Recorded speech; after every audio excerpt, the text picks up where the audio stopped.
Hello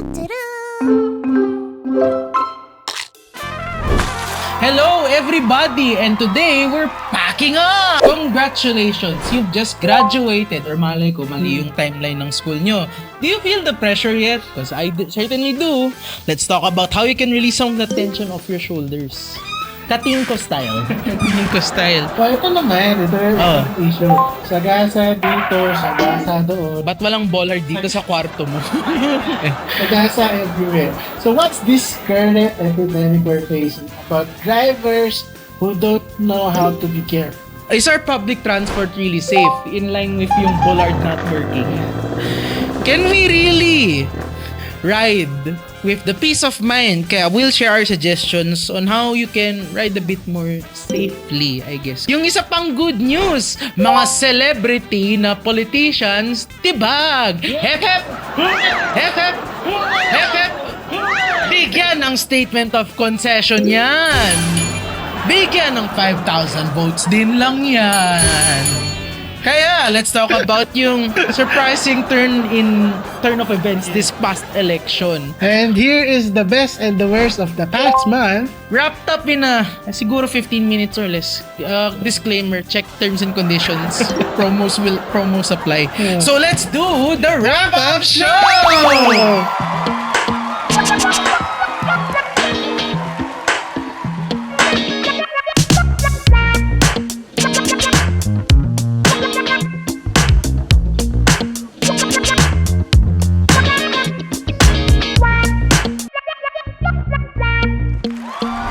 Hi, I'm Stephen. And I'm RG.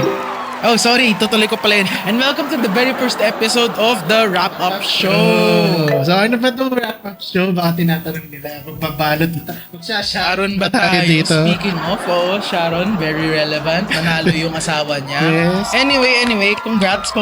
Pero more importantly, ano nga bang the wrap-up show? Anong putahe natin? Simply put, ito po yung isa-summarize namin yung nangyari last month. Kaya, let's talk about it, shall we? So, let's go to our very first news item of the month. Wag na natin i-explain bakit nag-wrap up tayo. Good luck, graduates. Your time has come. Pangit. Pasok. Wow, sumama na sa liwanag. Oo. Hindi yun. Oh. Ibang time has come to. Oo, ibang time. Mag-graduate na kayo. For our pilot episode, let's begin with the discussion of mga graduation. Congratulations. So, congregations, condolence, compliments, congratulations. Sorry. Yung last April and May, and actually umabot nga ng March yung mga iba gumraduate ng March. Hi sa mga ka-office mate kong graduate, alam kong March sila nag-graduate. So, the challenge is finding work for you, di ba? Hindi kaya tinititigan eh. With pleasing personality, graduate of business doctorate. Pero ano yung posisyon? Taga-bag lang ng grocery sa Pure Gold. This is not a call out kay Pure Gold, by the way. I'm just being hypothetical. Yung mga ganun. So, ayun. Meron tayong news article relating to that. Dahil nga nag-graduate, Ito, pag-usapan natin yung mga magagaling, may mga honor na legitimo, legit. mga magna, mga summa, Yung mga best in costume. hindi. Best in attendance, hindi. Yung mga community distinction awards, ganun. Okay, kaya dahil meron tayong pag-uusapang graduation, let's talk about the 18 the graduates. The 18 million Filipino thingy. May issue tayo. Yes, and it starts with the Philippines. Sabi dito sa Rappler, pakilagay na lang dito, editor, 18 million Filipino high school graduates are functionally illiterate according to the Philippine Statistics Agency. Basahin natin ng konti. Sabi ni Sherwin Gatchalian, the senator, owner of Gatchalian Lechon, if I might add. On Wednesday, last April 30, of course, sa sweldo niya pa sinabi, nag-express siya ng alarm over a report of the PSA revealing that 18 million Filipinos, junior and senior high graduates from 2019 to that includes me. Oops. Calculated yan. Oo. Kasama na pala ako dun 2020. Magbasa. Sa tingin ko, Para lang doon sa mga nagtatanong, bakit daw minsan pag snap, naguguluhan si RJ magbasa? Hindi Ano ako- bang nangyayari? may heatwave yung papel. Ano ba, nadi-dyslexia daw po ba kayo? Ay hindi, nalilito lang ako minsan. 6D bra. Anyway, hindi, nakakabasa naman ako. Real talk though. Back to the article, are considered functionally illiterate. Pero, I'm hearing from other people daw na yung basehan nito is English test. Akala ko ba kaya na naglagay ng K-12 dahil para pag nakagraduate ka na ng senior high, okay ka na. Pwede ka na magtrabaho. Bakit may mga ganito? Oo nga eh. Kasi ano nangyari dun? So ilang transmutation ang nangyayari for these students to pass. Bagsak naman talaga sila. If you didn't know transmutation, yun yung sinasabi ng mga teacher ko dati na pag tinransmute, papasa ka na. Pag nag-graduate daw ngayon, sobrang hindi specific, sobrang in demand ng moving up ceremony. Oo. Dahil ang dami daw gusto ma-recognize. Oo. Kaya ang dami daw award na parang best in reading. Tapos nakikita niyo yung mga, di ba, may mga graduation na parang rumarami pa sila, nag-model, parang ano ba to? Guys, I don't get it. The point of a graduation is to validate na you've gone through. Na naghirap ka. Oo. Hindi siya participation award. Kasi 'di ba pag moving up day every year parang moving up. Parang nanalo ka lang ng participation award. Ngayon parang halos lahat may award. Parang sinasabi mo lang essentially, I'm being awarded for attending the minimum amount of days for school. Kaya dati kasi pag naglalakad ka sa mall nag-graduation, nakikita mo lang sino yung may award, first honor, valedictorian, gano'n. Yung mga sash nila, tad. Ngayon, parang lahat na naglalakad. May sash. Estudyante, may sash, may award, may medal. Teka lang, grade 3 ka pa, hindi ka pa nakakalagpas ng... Wait, I don't mean to invalidate the efforts ha, pero grade 3 ka pa lang. Moving up ka lang, you haven't graduated. Kaya, ewan ko lang, good luck. Can we say na trauma yun ng mga magulang na dati nag-graduate ng bata sila na walang award? Kaya ngayon, pinupost nila sa mga parent-teacher or PT conference, nabigyan ng award lahat. Ganun ba yun? Parang ang unfair nun dun sa totoong naghirap. Na academic excellence or best in science or whatever. As much as the Western education system which we follow is very unfair kasi it only panders towards education and academics, wala pa rin eh. You're just giving everyone participation medals. Partida, yung mga ibang parent dyan, mga millennial. I'm not throwing out a war. Hindi ako nakikipag-gera sa inyo, pero yung mga iba sa inyo dyan, binibigay nyo yung mga bata nyo iPad. Wala pa silang 2 years old. Which leads to my tapos mapupunta sila sa TikTok. Makakaano ng fake news. Katulad ng isa sa episode namin. Nakakala ng anak niyang 17 years old, ang sentro ng gobyerno ng Pilipinas ay nasa BGC. Kaya wag na natin pag-usapan. Mas mabuti nang magtung-tung-tung-tung sa work kayo. Anyway. Stay in school, kids. No, hindi. Actually, participate sa school. Yeah. Okay. On our second news, ito, keep your foot on the brakes, please. Speaking of the illiterate, ano nga meron tayo with brakes? Ayan, yung mga illiterate pagdating sa pagdadrive. Hindi po ibig sabihin na marunong kayo mag-drive. Alam nyo na rin na mag-operate ng isang vehicle. At di ibig sabihin nakabayad kayo ng extra na 15,000 sa proctor nyo, marunong na kayo mag-drive ng SUV. Makwento ko yung experience ko sa LTO nung kumukuha ako ng lisensya. Ano pa naman to? 2018 or 16? Basta before the glitch that is the pandemic. Ganun. Yung katabi ko, nag-a-apply daw siya bilang driver ng 10-wheeler truck. Hanip? Professionalized nag-e-exam kami nag-e-exam na kami, nandun na kami sa room, may proctor dun sa harap namin. Lumapit siyang ganun sa akin, sir, ano po yun, kako? Pinakita niya yung papel niya, sir. Anong sagot dito sa number 23? Sabi niya ganun. Ang tanong po na nakalagay dun sa number 23 item is, ano daw ang gagawin mo kapag nakita mo ang red light? Bebuelo mo, syempre! Tapos tinignan ko siya, sabi ko, seryoso? Okay. Tapos tinanong ko siya, anong ina-applyan yung lisensya? Non-pro o pro? Sabi niya, pro. Kasi magdadrive daw siya ng 10-wheeler truck. Tapos sabi ko, ha? Hindi mo alam ko. Nagulat na kasi ako kaya ganun na yung reaction ko. Sabi ko, ha?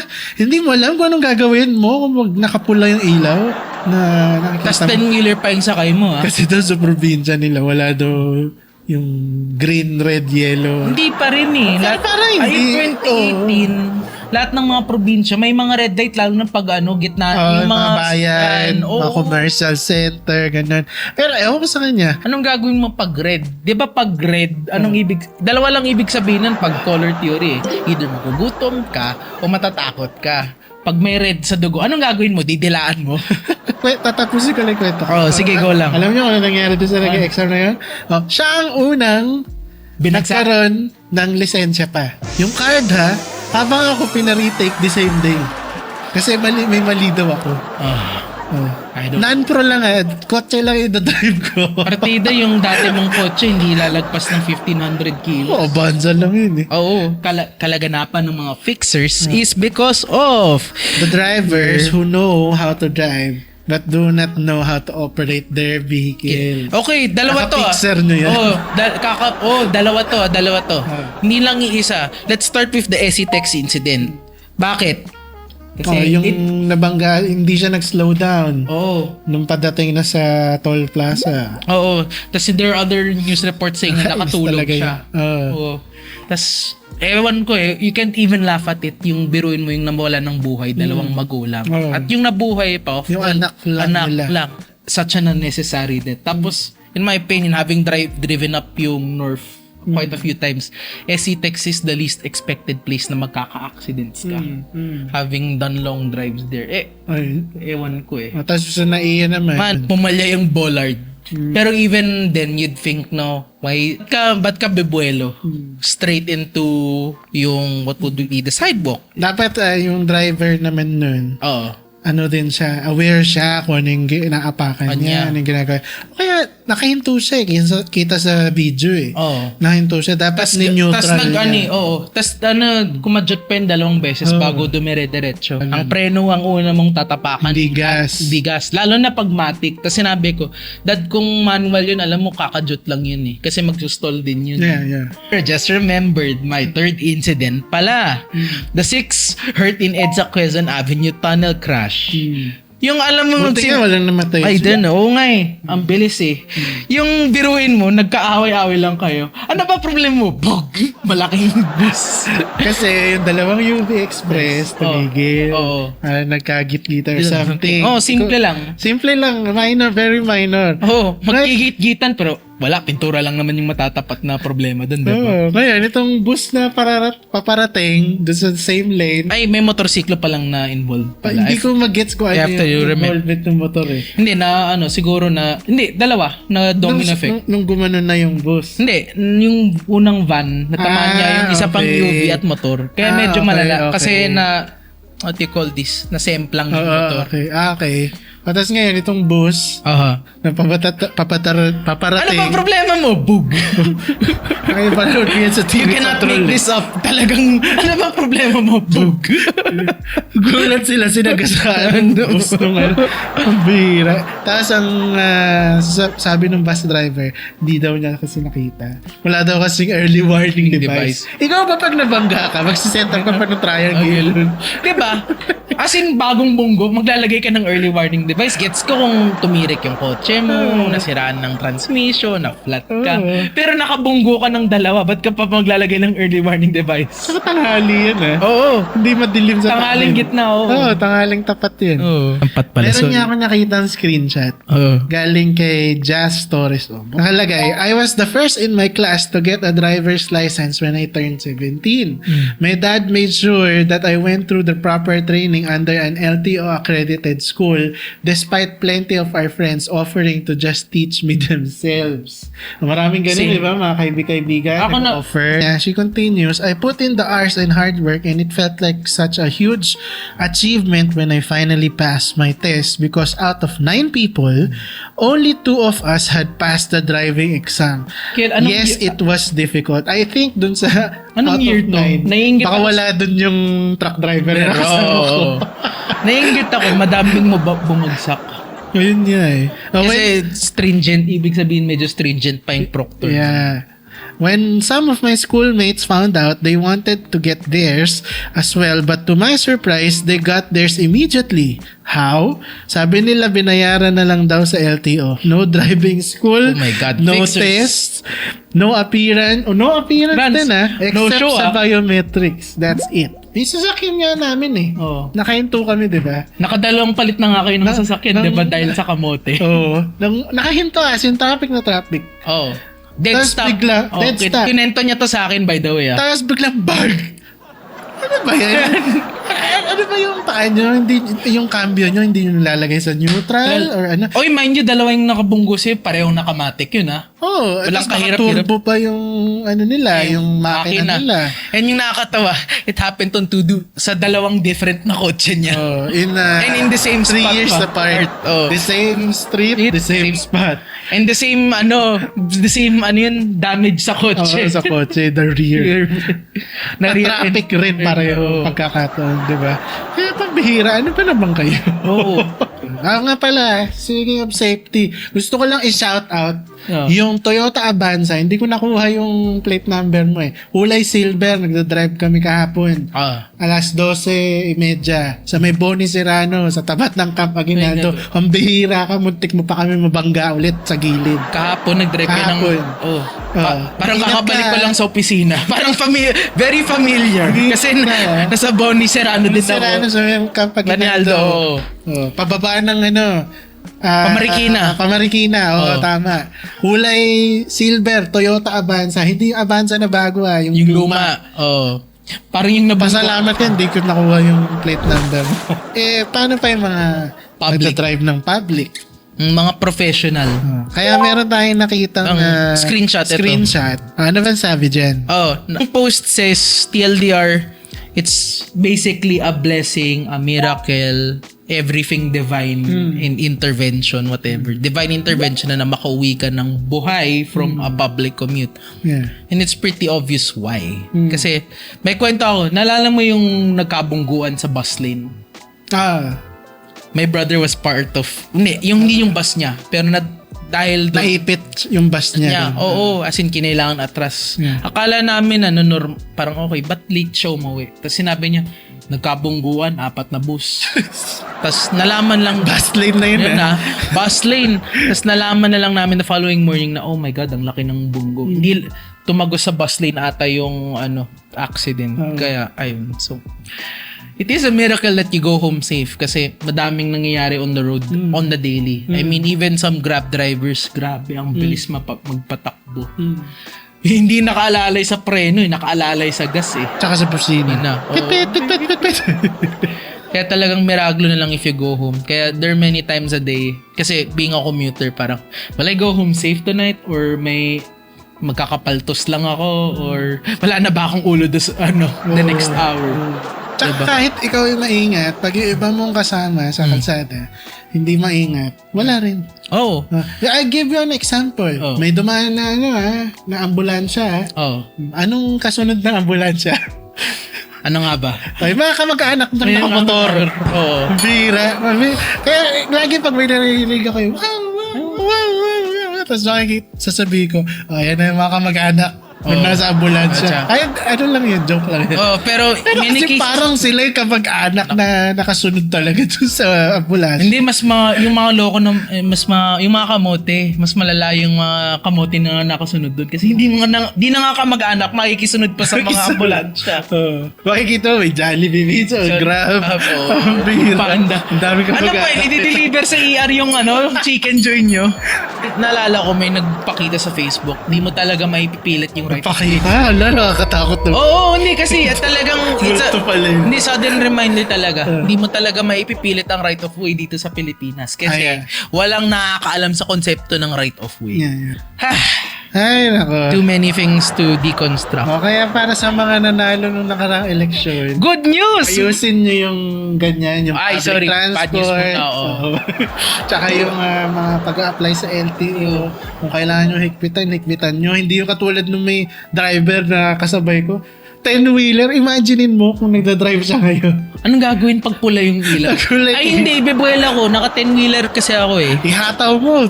Oh, sige. Pag wala ilaw, ihataw mo. Pag green, huminto ka. Oh. Ganun Tama. ba? Ganun Kung ba? dilaw, bagalan mo ng onte. Pero ituloy-tuloy mo. Bihira. Sa mga kamote baka maniwala kayo doon sa joke namin. If not, Lang. please dial 555. Wala akong pake. Wag po tayo 8080. Opo.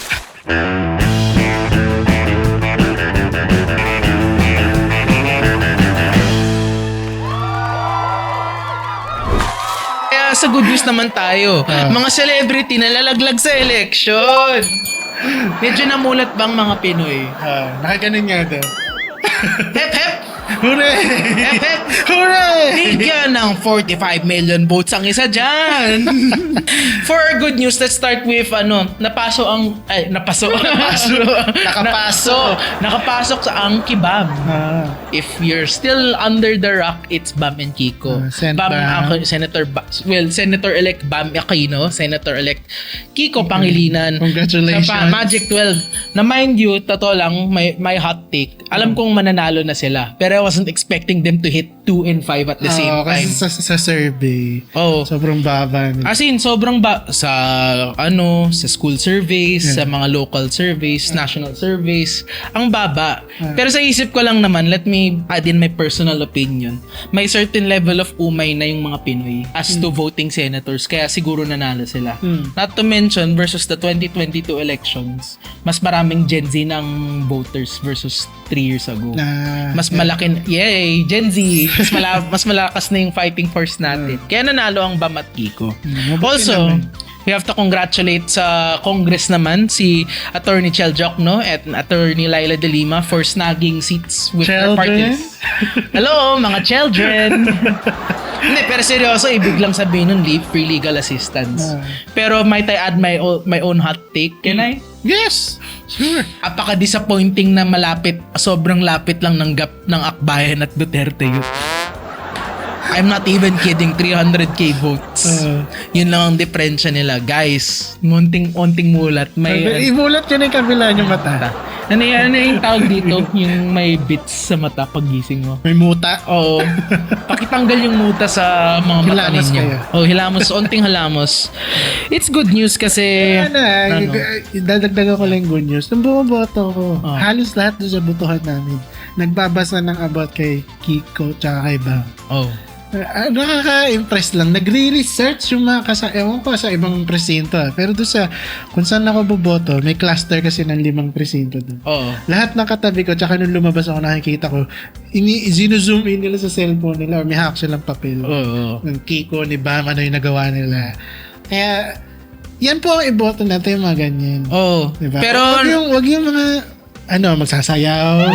Magbubudot. Magsasabi na lang ng bigyan ng 5,000 kapag nanalo na siya, pambihira. Magbibigay lang ng jacket, mag-hip-hip hooray. Please, maawa kayo sa Pilipinas, maawa kayo sa anak nyo. Ngayon, kung matanda na kayo, sinasabi nyo, at gusto nyo lang bumoto, wag na kayo mandamay. Wag na. Mag-overvote na lang kayo para ma-invalidate yung mga balotan nyo, ha?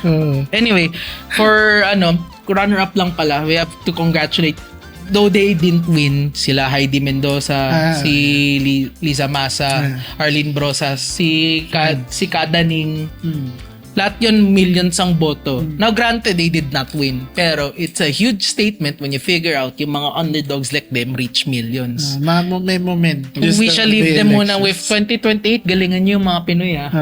Kailangan mas marami pa. Kailangan magaya ang Pasig. Kailangan mas matino, mas maayos. Kailangan mag-landslide yung mga magagaling na politiko. Sa totoo lang. Pero we don't know kasi how far are we from that? 3 more years pa. 3 more years, yeah. We'll see.